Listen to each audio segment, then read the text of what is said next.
Right, so I'm now going to explain the format of the Club Clash, the BeerBet Club Clash on the 18th of May.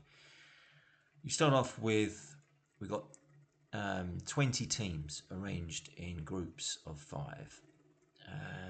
And the important point to remember here is that the group system is all going to be about men's and women's games. It's gender games only. The mixed games come later.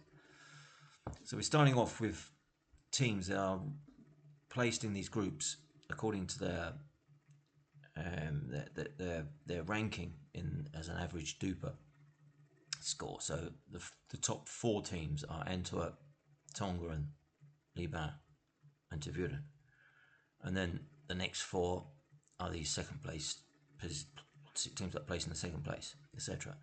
And that allows us to weight the groups evenly. And as I say, it's not my judgment about which teams are in which positions. It's just a ranking, a calculation of the players that from the duper scores. So what we're going to do now is just we're going to simulate some results to see what happens. So it's we're going to just add some random numbers. So these scores are just random, and then we're going to calculate the group. Let's calculate the group, and we can see that, for example, Hersselt won this group, Limburg won that group, etc. Now the rules about who goes through or which position you end up in your groups are these here. So it's number of wins comes first.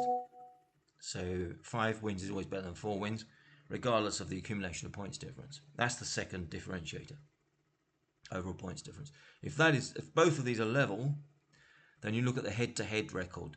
So since each team plays each other twice, once in men's, once in women's, you look at the aggregate of that. If that is also level, then we just take the women's result, and that will always produce a winner. So that it determines where you go in the next phase of play. You see here we've got these. Look at the teams that won that are in the first position. Hersselt, Limburg won 2, and Tervuren. So these are the 4 teams that are here, and these are the semi-finals of Division 1. It's between the first places, and then Division 2 you got Antwerp 1, Tongeren 1, Tournai 2, Cambridge 2, and these are the 4 teams that are here, and they play semi-finals, etc., going down. Now a semi-final is a series of mixed doubles games. And we got, again, also random results here. And you play 4 games, yeah, because you've got 2 mixed doubles couples in your team, and they have 2. So one of those we call the X couple, and one of them we call the Y couple. Now the X is supposedly the stronger couple. Again, it's not my judgment. That's the captain that has told me which of them is the stronger. So you see this code here. You've got 4 different types of game. You've got YX, XY, YY, XX. So those are the 4 possible combinations. Those are all the 4 combinations that are played. Okay, so you just play out all these games. And here you can see the result, the summary of the result. So in this case, one side has won it. You see this says 111 to 3. You can read it's 11-3. Obviously the score is 11-3, but make it 111. It's just so as to make sure that the wins outweigh the points difference. But you can easily see what the score actually is meant to be. And you see this little thing here at the end, 0.5. That's because the last game carries 1 extra half point. And I'll explain that in a minute. But in this case, Hersselt has won this semi-final easily. They won all 4. So that you can see it says HS wins series 4-0 on match play. That means that they on the games. And there's one here, for example. You can see that Oudegem wins series 1-3 on match play. They won 3-1. So it really doesn't matter, even if they lost one game 11-0 and won the others closely, they might be behind in points, but they still win because they won 3-1. Okay, so that's what we mean by match play.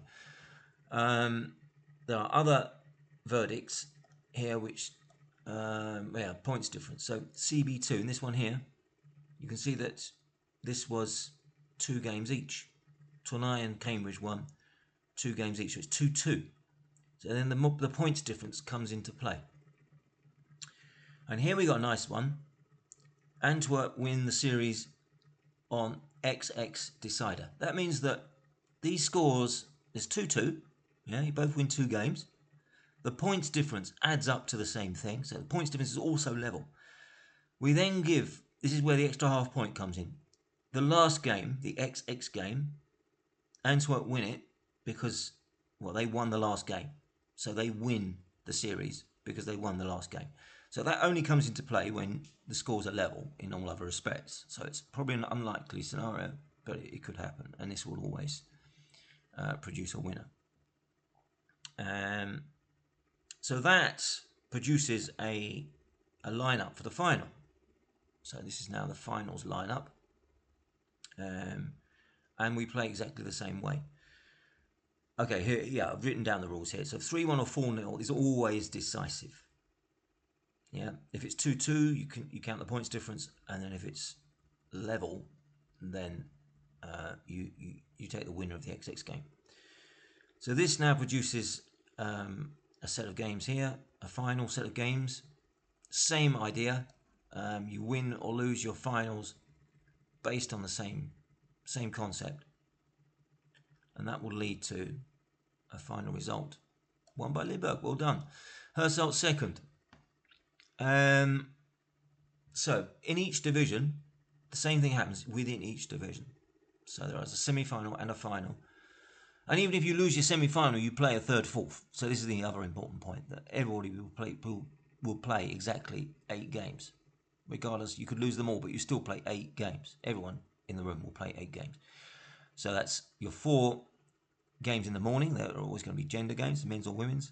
And then 4 mixed games in the afternoon.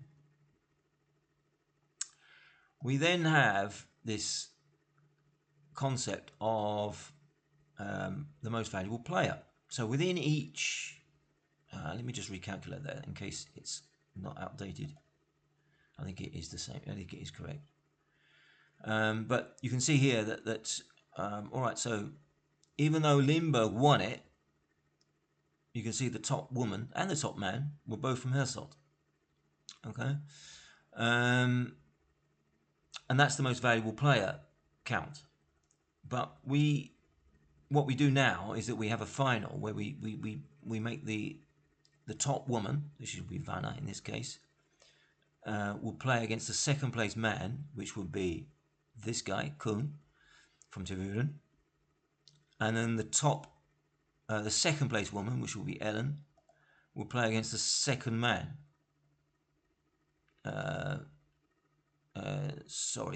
Against the top man, which is Tom of Hersalt. And here are the matchups here. Okay, so these are going to be, so we do one in each division. In each division we have a most valuable player final. Okay, so Division 5, 4, 3, 2. In Division 1 we also have a third, fourth. Okay, so these are the matchups that you'll get. But the last game here, the Division 1 Gold, is held back till after these games are finished, so that we can all watch it together with a referee. So we've got a couple of referees in our midst. We'll just choose one that isn't actually playing, obviously, in the final, and then we all watch it together. And we should be finishing, well, we got the timing parameters here. We should be finishing at 6 o'clock. And at that point we present medals and then go to the cafeteria and have some food. And that will be the end of the day. Let me just stop this.